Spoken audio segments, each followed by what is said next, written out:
Sekalipun di tengah krisis yang begitu berat, kita bersyukur gereja kita bisa tetap melayani memasuki usianya yang ke-71. Kiranya kita semua bisa menjadi gereja yang semakin berkenan kepada Allah dan semakin menjadi berkat bagi sesama. Aku mau bersyukur kepada Tuhan dengan segenap hatiku. Aku mau menceritakan segala perbuatan-Mu yang ajaib. Mazmur 9 ayat 2.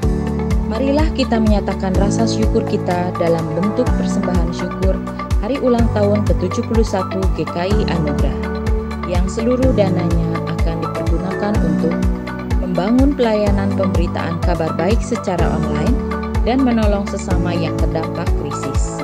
Bisa melalui transfer dengan cantum HUT71 ke rekening GKI Jabar Anugerah BCA 008-389-0077 atau dengan amplop persembahan HUT ketika kembali ibadah di gedung.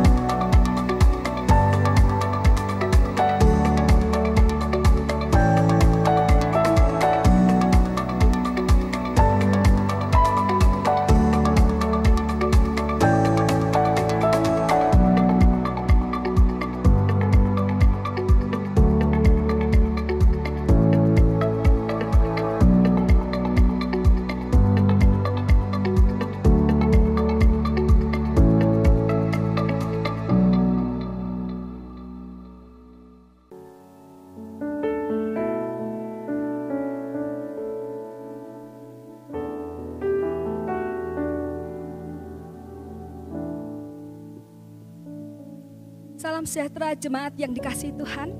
Hati ini sungguh berlimpah dengan ucapan syukur karena jarak dapat memisahkan roh kita sebagai gerejanya untuk menyembah Tuhan pada hari ini. Semuanya tentu adalah anugerah-Nya. Oleh karena itu mari kita memulai ibadah ini dengan doa. Bapa di surga, satu-satunya pribadi yang layak kami sembah.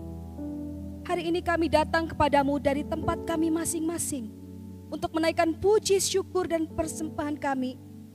Dan biarlah segenap diri kami boleh terarah kepada wajah-Mu saat ini. Demi nama Tuhan Yesus, Juru Selamat kami yang hidup, kami berdoa. Mazmur 63 ayat 2-3 berkata, Ya Allah, Engkaulah Allahku. Aku mencari Engkau. Jiwaku haus kepadamu, tubuhku rindu kepadamu, seperti tanah yang kering dan tandus tiada berair. Demikianlah aku memandang kepadamu di tempat kudus, sambil melihat kekuatan-Mu dan kemuliaan. Jemaat yang dikasihi Tuhan, mari kita menyatakan kerinduan kita kepada Allah dan menyembah Dia saat ini, mengejar hadir-Mu.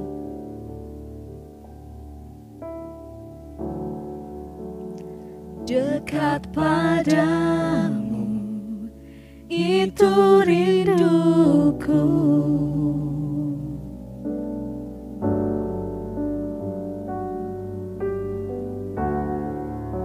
Setiap kataku, kau pun menunggu.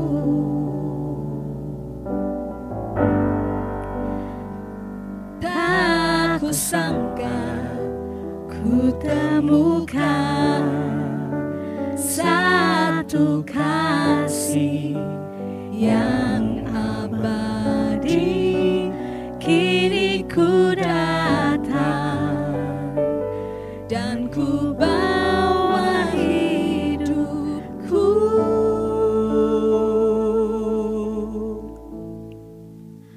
Memandang wajah-Mu, mengikuti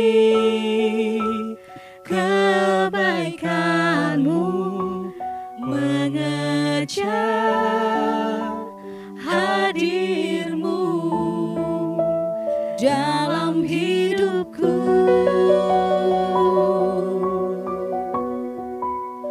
Membawa sembahku, menyatakan kebesaran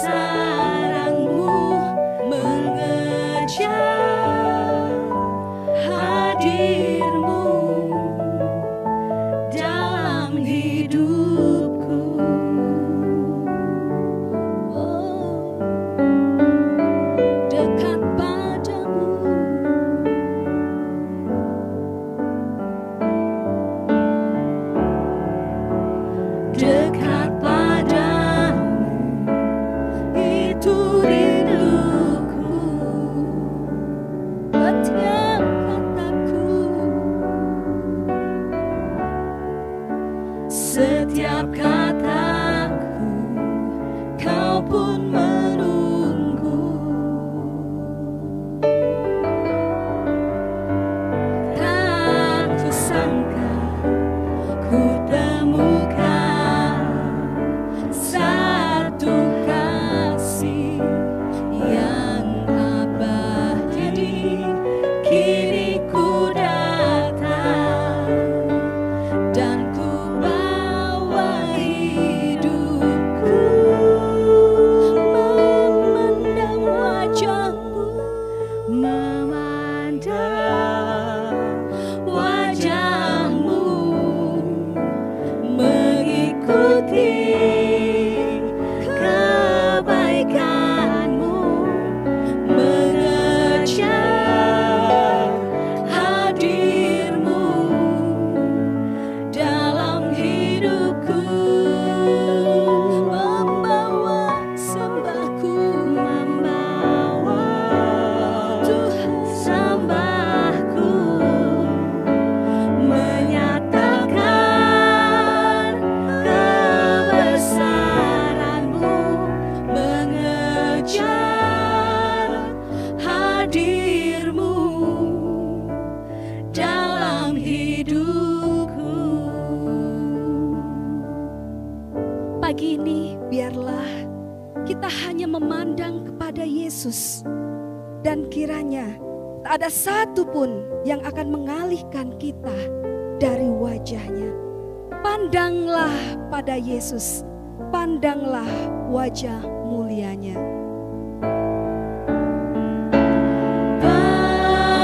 Pandanglah pada Yesus,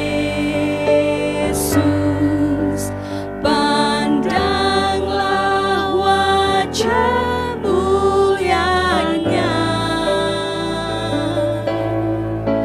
Di dalam terang kemuliaannya, dunia akan menjadi hamba. Pandanglah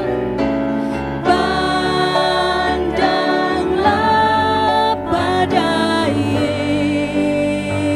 Yesus, pandanglah wajah mulianya.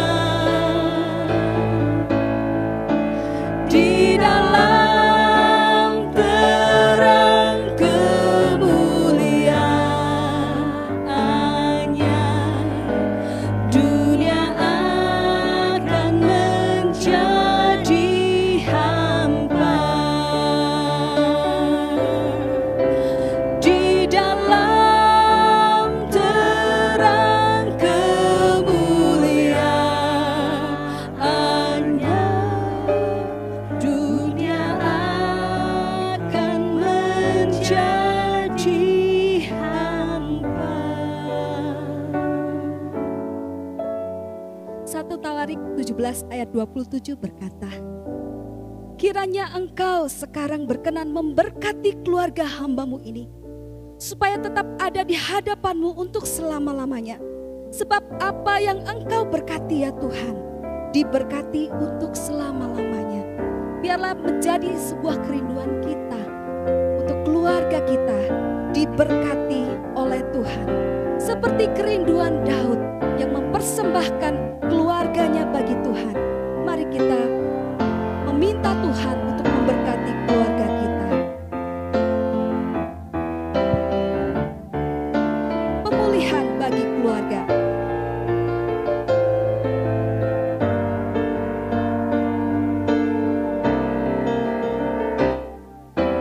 Ini saatnya Tuhan kan melawat keluargaku.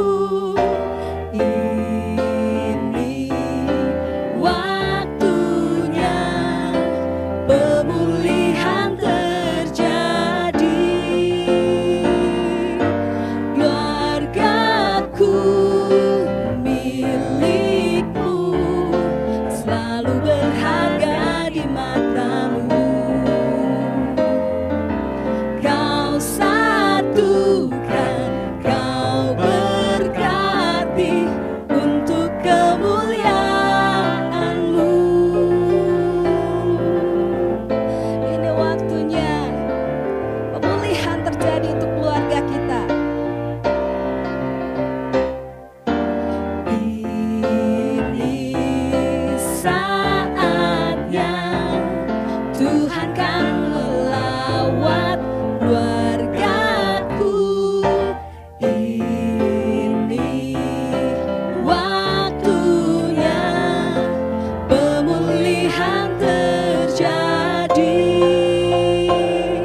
kita memang bukanlah sebuah keluarga yang sempurna, namun adalah anugerah Allah buat setiap kita.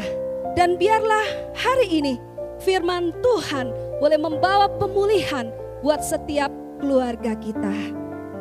Keluargaku milikmu.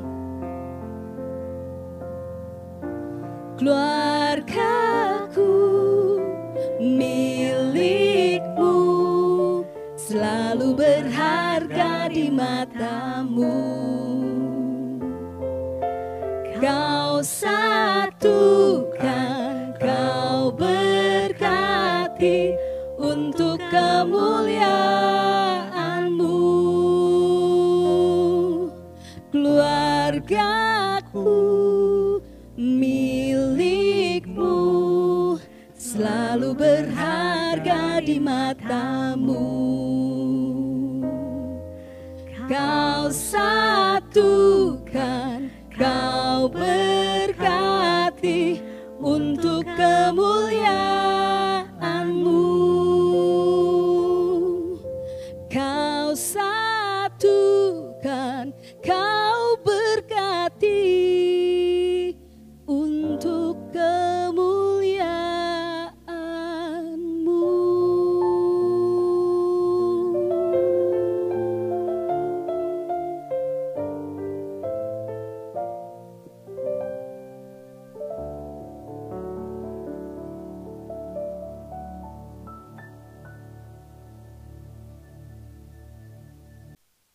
Jemaat sekalian, walaupun kita sedang beribadah di rumah, tapi bila kita minta kepada Roh Kudus supaya membuka hati kita di hadapan Dia, marilah kita berdoa. Bapa yang penuh kasih, sekalipun saat ini kami sedang beribadah di rumah masing-masing, tapi biarlah kami tidak kehilangan makna rohani. Sekalipun kami sedang melakukan physical distancing, tetapi kami tidak kehilangan spiritual distancing. Kehidupan kami dekat dengan Tuhan. Kehidupan kami dekat di dalam keluarga, dipersatukan di dalam kasih Kristus. Roh Kudus, biarlah Engkau memberikan penerangan di dalam hati kami, supaya kami mengerti akan kebenaran-Mu. Di dalam nama Tuhan Yesus Kristus kami berdoa. Amin. Jemaat sekalian, tema hari ini adalah Home Alone. Ini bukan berbicara tentang seorang anak Amerika yang filmnya sangat populer beberapa tahun lalu. Seorang anak yang cerdas, seorang anak yang punya banyak akal, ketika dia ditinggal di rumah sendirian, dia mampu menghadapi para penjahat. Saudara sekalian, hari ini kita sedang di rumah saja. Berada di rumah. Mungkin ada sebagian yang sudah melakukan kegiatan di luar rumah dengan segala keterbatasan. Namun beberapa orang di antara kita mungkin merasa jenuh sekali kita berada di rumah. Dan sering kali berada di rumah menimbulkan banyak problema dan persoalan. Salah satunya adalah dalam hal kita berelasi, dalam hal kita berkomunikasi. Mari kita perhatikan gambaran yang terjadi, yang mungkin bisa sering terjadi di antara kita pada waktu kita berada di tengah-tengah keluarga. Saksikan drama berikut ini. What? Come on. You've been in there like 20 minutes. I'm about to beat this level.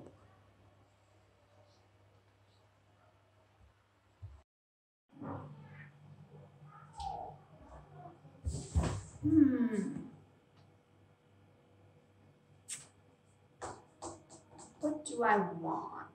Do I want yogurt? Maybe some leftovers. Yeah. Come on, figure out what you're gonna get before you open the door so you don't run up the electric bill.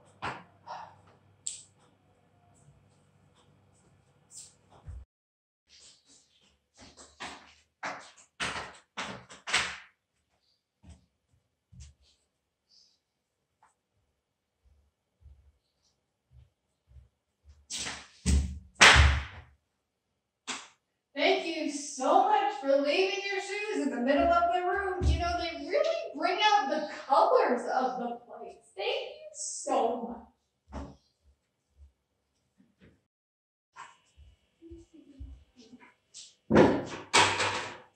Hey, hon, do you want to go sit down? Do you want me to take over? What do you need help with? If you want, you can mop. Just mop? Okay, yeah, I can mop. I'll take care of it. Don't worry about it. Just I got it, make sure honey. you- I got it. Just Don't worry, I'll take care of it. You're gonna wonder why you didn't ask me to mop before. I got this. No worries. I was just gonna say, make sure you bring out the mop so there's not a giant puddle on the floor. Thank you. Oh, okay.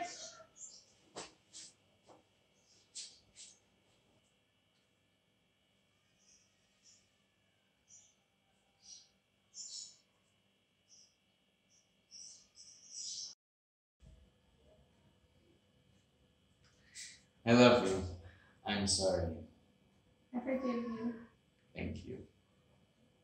Drama tadi diperankan oleh pemain yang kita impor dari Amerika yang sekarang berjemaat di GCC.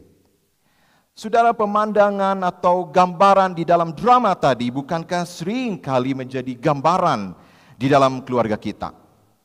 Komunikasi yang tak sehat di rumah menjadikan rumah terasa tidak nyaman. Saling menyalahkan, saling menyerang, saling menyudutkan, bahkan saling menghakimi. Rumah bukan menjadi tempat perteduhan, tapi rumah akhirnya menjadi tempat peperangan. Sudah sekalian, Efesus 4:29 mengatakan, janganlah ada perkataan kotor keluar dari mulutmu, tetapi pakailah perkataan yang baik untuk membangun, di mana perlu, supaya mereka yang mendengarnya beroleh kasih karunia.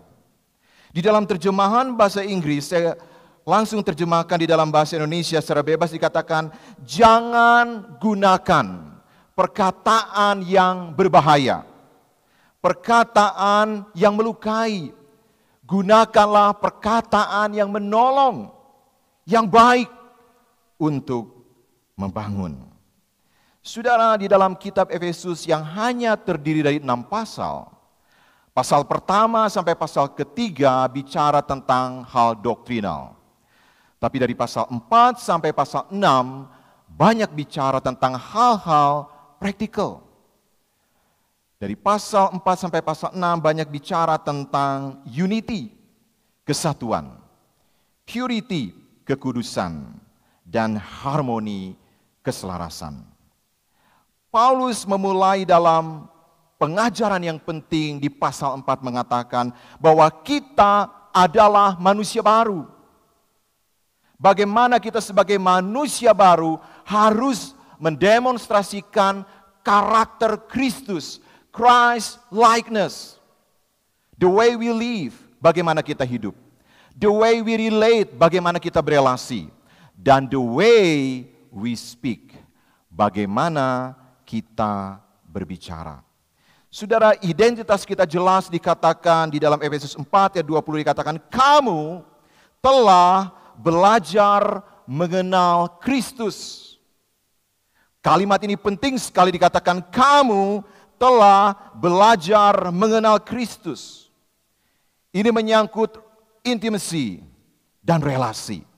Ini menyangkut hubungan kita dengan Tuhan dan bagaimana sikap kita sebagai orang yang telah diselamatkan di dalam Kristus dan oleh Kristus.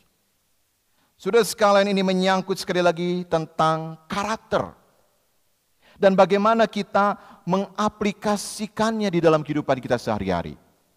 Dari mana kita mulai mempraktekkan hal ini? Secara sederhana, kita mempraktekkan mulai di rumah. Bagian ayat yang tadi kita baca dikatakan, jangan ada perkataan kotor keluar dari mulutmu. Dalam terjemahan lain dikatakan menggunakan istilah corrupt communication. perkataan yang merusak, perkataan yang berbahaya, perkataan yang tidak membangun, bahkan perkataan yang bisa menjatuhkan dan menghancurkan. Ini menjadi peringatan agar jangan sampai terjadi di dalam keluarga kita, di mana ada orang-orang yang terluka karena perkataan kita. Namun kita juga bisa mempraktekkan di dalam konteks keluarga, di dalam gereja. Gunakanlah perkataan yang baik dan yang membangun. Coba perhatikan, saudara, sering kali di rumah banyak hal yang terjadi. Misalnya, kata-kata yang penuh dengan complaining. Atau ada sesuatu yang lebih serius. Sumpah serapah mungkin tanpa kita sadari menjadi kebiasaan kita berbicara. Hai para orang tua, hati-hati. Karena anak-anak kita melihat dari apa yang kita katakan. Apa yang kita sampaikan kepada anak-anak. Apalagi kalau anak-anak kita masih kecil, itu akan mudah sekali dicontoh oleh anak-anak kita. Saudara, ada yang disebut dengan mirror brain neuron, yaitu di mana kita bereaksi sesuai dengan apa yang kita lihat dan apa yang kita dengar. Jika orang tua berkata dengan berteriak, anak-anak akan mengikutinya, mereka pun akan berteriak. Jikalau suami dengan nada tinggi berbicara kepada istri, dengan intonasi nada yang sangat keras atau tinggi, maka biasanya pasangan pun merespon dengan cara yang sama. Saudara sekalian, inilah bagaimana kita berkomunikasi di rumah. Saudara, tadi kita sudah menyaksikan drama. Bagaimana Kathleen berteriak dengan penuh kekesalan karena tersandung dengan sandal yang tidak ditaruh pada tempatnya. Ia mengatakan thank you, tapi dengan nada kesal. Bukan sebagai sebuah bentuk apresiasi. Karena dia begitu kesal, dia berteriak pada Nathan, thank you for doing this. Saudara, kadang-kadang kita mungkin bisa mengatakan sesuatu, tapi sebetulnya dalam hati kita ada kekesalan. Anak-anak kita mungkin di rumah berteriak, apa? Ini bukan teriakan dalam drama Korea, saudaraku. Tapi anak kita begitu kesal, diingatkan oleh orang tuanya, di mana mamanya gedor pintu kamar mandi, kok selama 20 menit tidak keluar-keluar, anak saya lagi ngapain di dalam? Dan orang sudah antri mau pakai kamar mandi. Tapi sang anak tidak mau mengerti ketika mamanya memberitahu, nak, cepat keluar. Anak berteriak dengan marah, apa? Saudara perhatikan, seringkali komunikasi dimulai dari bagaimana kita menyampaikan respon yang tepat. Tidak jarang mungkin orang tua begitu kesal dengan anak-anak, karena setelah menunggu sekian lama baru diketahui anak kita bermain game di kamar mandi tanpa memperhatikan orang lain yang sedang menunggu. Bukankah itu sering kita alami hal-hal yang kecil di rumah yang menimbulkan kekesalan, kemarahan, dan menjadi sebuah konflik. Saudara sekalian, betapa penting kita menggunakan kata-kata encouraging ketimbang discouraging. Bagaimana kita biasa menggunakan gaya bahasa, komunikasi yang penuh kasih karunia. Itu yang Paulus ajarkan.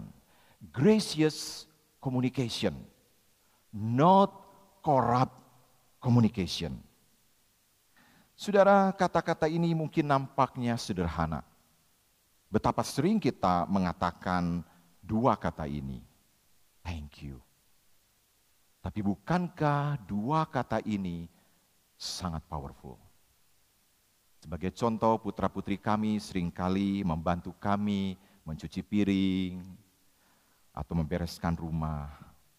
Dan kami mengatakan, thank you Kevin Karis for helping us. Anak-anak senang, ter-encourage untuk melakukan sesuatu yang baik. Tapi kadang-kadang saya sebagai ayah melakukan kesalahan.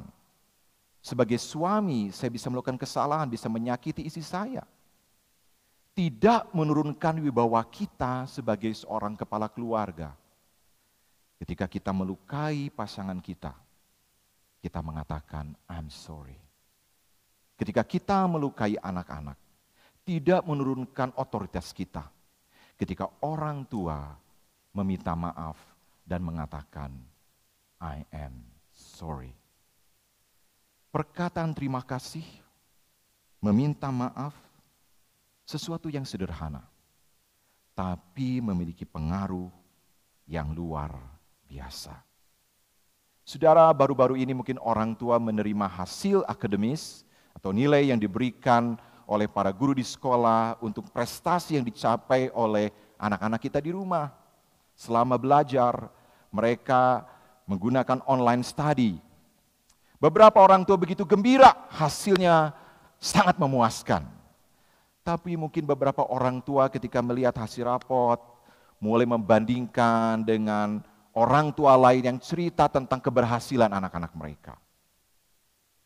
Dan kita mulai tergoda. Kita mulai menilai apa yang sudah dilakukan oleh anak kita. Tapi bisakah kita mengatakan kepada anak kita sebagai sebuah encouragement, good job. Papa mama percaya kamu bisa. Nanti kamu belajar lebih baik lagi. Karena papa tahu, mama yakin kamu bisa. Ini adalah encouraging words yang akan menguatkan anak-anak kita. Saudara-saudara sekalian, perkataan yang negatif, penuh judging, penghakiman, seringkali membuat anak terluka. Membuat anak kehilangan kepercayaan diri. Membuat anak akhirnya berhenti untuk berusaha ke arah yang lebih baik. Satu skill yang perlu kita pelajari, sesuai dengan apa yang Alkitab ajarkan adalah listening. Mendengarkan.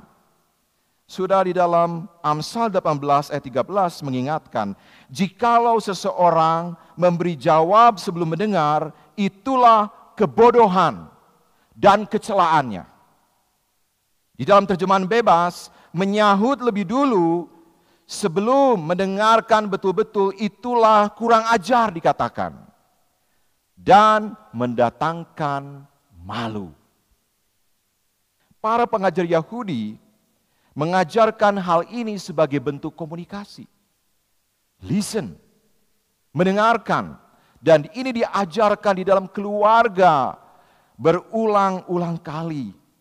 Supaya anak-anak sejak kecil diajar untuk mendengarkan. Sama dengan apa yang Yakobus katakan, di dalam terjemahan bahasa Inggris dikatakan, be quick to listen, slow to speak, and slow to get angry. Yakobus 1 ayat yang ke-19. Ini berurutan saudaraku, dikatakan cepat untuk mendengar, lambat untuk bicara, dan lambat untuk marah. Dengan kata lain, kita tidak mudah marah. Jika kita lambat untuk bicara dan cepat untuk mendengar. Seorang penulis terkenal bernama Scott Peck mengatakan, ada dua macam bagaimana kita harus melatih mendengarkan dengan baik. Yang pertama, mendengar untuk mengerti. Listening to understand. Dan yang kedua, mendengarkan untuk menganalisa. listening to evaluate. Yang pertama adalah kita belajar mendengarkan untuk mengerti tanpa buru-buru menghakimi. Kita belajar mengembangkan keahlian untuk bertanya. Jika ada sesuatu yang tidak jelas, bertanya. Suami terhadap istri, istri terhadap suami, orang tua terhadap anak. Kalau ada yang kurang jelas, tanya. Biasakan bertanya dengan kalimat sederhana. Coba ceritakan lebih lanjut. Let me understand. Ini untuk menghindari misunderstanding. Saudara, di dalam drama tadi digambarkan bahwa ketika Kathleen meminta Nathan membersihkan rumah, dia berbicara sambil ngeloyor pergi. Tidak berhadapan muka dengan muka. Akibatnya, Nathan tidak menangkap apa yang Kathleen katakan.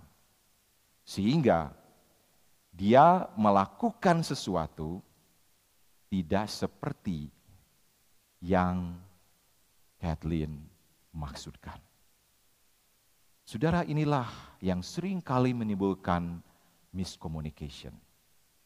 Entah kita tidak jelas menyampaikan, atau kita mungkin malas bertanya untuk mencoba mengerti, dan akhirnya terjadi kesalahpahaman. Yang kedua adalah kita mendengarkan untuk menganalisa. Kita boleh bertanya, mengapa ia mengatakan seperti itu? Mengapa ia bisa menyimpulkan seperti itu? Dalam gambaran drama tadi, Kathleen baru saja membuka kulkas. Dia sedang memperhatikan makanan apa yang ada di dalam kulkas. Karena sambil berpikir, dia membuka pintu kulkas cukup lama. Tapi Nathan tanpa bertanya lebih dulu, dia mengatakan, kenapa kamu buka pintu kulkas begitu lama? Borosin listrik. Apalagi saat ini tarif listrik begitu mahal, bukan? Nah, saudara, bukankah gambaran ini seringkali terjadi dalam kehidupan kita? Hal-hal sepele seringkali menimbulkan keributan. Karena kita mungkin tidak lebih dulu mencoba mengerti, tapi kita lebih dulu menghakimi. Dua hal ini penting, saudaraku. Mendengarkan untuk mengerti. Dan yang kedua, mendengarkan untuk mengevaluasi. Nah, saudara sekalian, kita harus membiasakan mendengar tentunya untuk mengerti sebelum kita menyampaikan pendapat kita. Untuk menghindari miscommunication dan misunderstanding. Sekali lagi, kita melihat di dalam pelajaran yang Paulus katakan, dikatakan jangan gunakan kata-kata yang berbahaya di dalam terjemahan bebas. Jangan menggunakan kata-kata yang korup, yang merusak, yang melukai, yang menyakiti. Tapi gunakanlah perkataan yang baik dan membangun. Sehingga orang yang mendengarnya, pasangan kita, anak-anak kita, orang tua kita, waktu mendengar percakapan kita, mereka memperoleh kasih karunia. Betul, membutuhkan anugerah. Anugerah dari Tuhan. Bagaimana kita berkomunikasi dengan baik dan benar. Saudara, saya ingin memberikan practical steps. Hal-hal yang sederhana. Bagaimana kita belajar berpikir, think, before we speak. Sebelum kita bicara, mari kita berpikir. Think dengan akronim sebagai berikut. T atau T. Biasakan sebelum kita berkata, kita bertanya. Is it true? Apakah ini benar? Saudara, biasakan sebelum kita berbicara, Sebelum kita mengatakan sesuatu, kita bertanya, H, how it is helpful? Apakah ini menolong? Biasakan sebelum bicara dan berkata-kata kita bertanya, is it inspiring? Apakah perkataan saya menginspirasi? Kemudian yang berikutnya, N, necessary. Apakah perkataan saya perlu atau penting? Is it necessary? Dan yang terakhir, K atau K. Sebelum kita bicara, sebelum kita mengatakan sesuatu, kita boleh berkata atau bertanya, is it kind? Apakah ini baik? Saudara belajar mempraktekkan hal-hal yang paling sederhana dari 5 prinsip ini. Apakah itu benar? Apakah itu menolong? Apakah itu menginspirasi?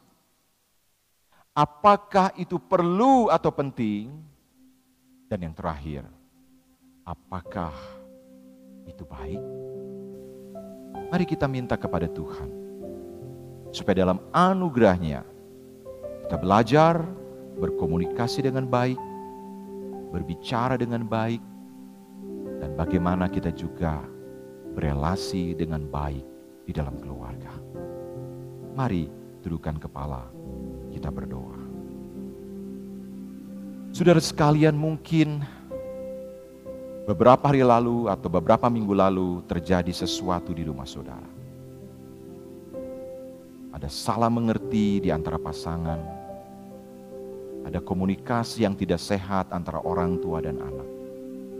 Ada sesuatu yang terjadi di dalam rumah saudara. Mari kita mohon pertolongan daripada Tuhan. Tanggalkan ego kita. Karena Paulus mengatakan, kita telah mengenal Yesus Kristus.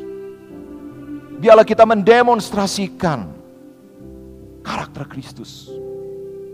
Baik sebagai orang tua, baik sebagai anak, baik sebagai suami maupun istri. Biarlah setiap anggota keluarga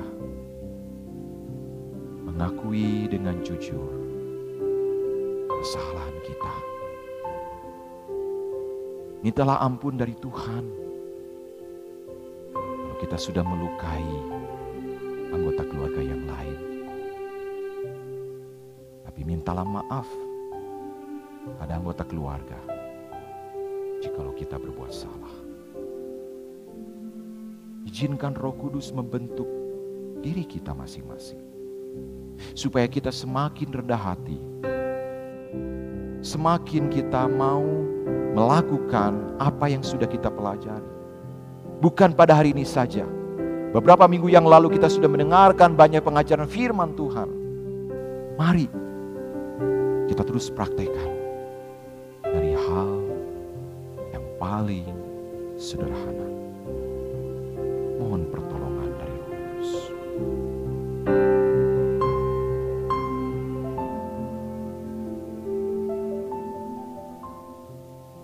Tuhan Yesus yang mengasihi kami begitu lemah. Kami membutuhkan anugerah dari Tuhan. Tuhan, saat ini, biarlah kalau ada sesuatu dalam keluarga kami yang harus kami bereskan. Kami tidak menuntut anggota keluarga lain memulai lebih dulu. Tapi dimulai dari pribadi kami. Meminta maaf, untuk berrekonsiliasi, untuk berkomunikasi dengan baik dan benar, sehingga rumah bahkan keluarga kami menjadi tempat perteduhan. Terima kasih Tuhan. Di dalam nama Tuhan Yesus kami berdoa. Amin.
Jemaat yang dikasihi Tuhan, mari bersama umat Tuhan sepanjang waktu, sepanjang tempat, kita mengucapkan pengakuan iman rasuli.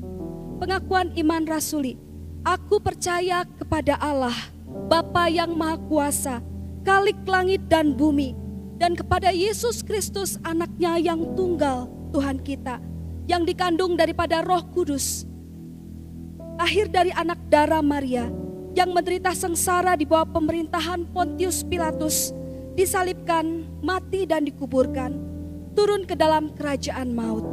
Pada hari yang ketiga, bangkit pula dari antara orang mati, naik ke surga, duduk di sebelah kanan Allah Bapa yang Maha Kuasa. Dan dari sana ia akan datang untuk menghakimi orang yang hidup dan yang mati. Aku percaya kepada Roh Kudus, gereja yang kudus dan am, persekutuan orang kudus, pengampunan dosa, kebangkitan orang mati, dan hidup yang kekal. Amin.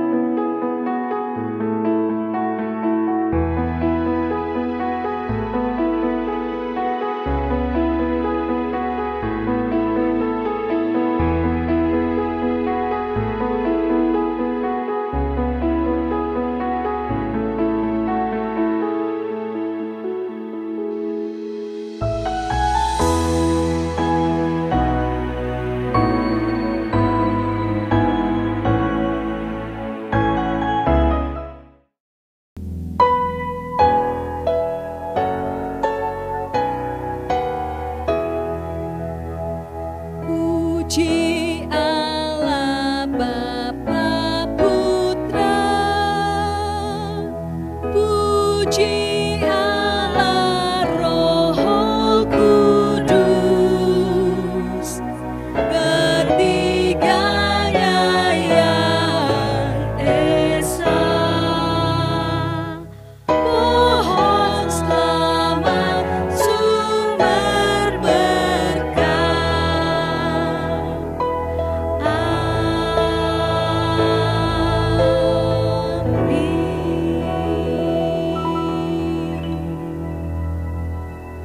Jemaat yang kekasih, mari kita arahkan hati kita kepada Tuhan untuk menerima berkat daripadanya. Kiranya cinta kasih dari Allah Bapa Sang Pencipta, kasih dan penebusan dari Yesus Kristus, kekuatan serta penghiburan dari Allah Roh Kudus, menyertai kita sekalian untuk kembali ke kehidupan kita masing-masing, di mana kita dipanggil untuk menjadi saksi bagi kemuliaannya, mulai hari ini sampai Maranatha Yesus datang kembali. Amin.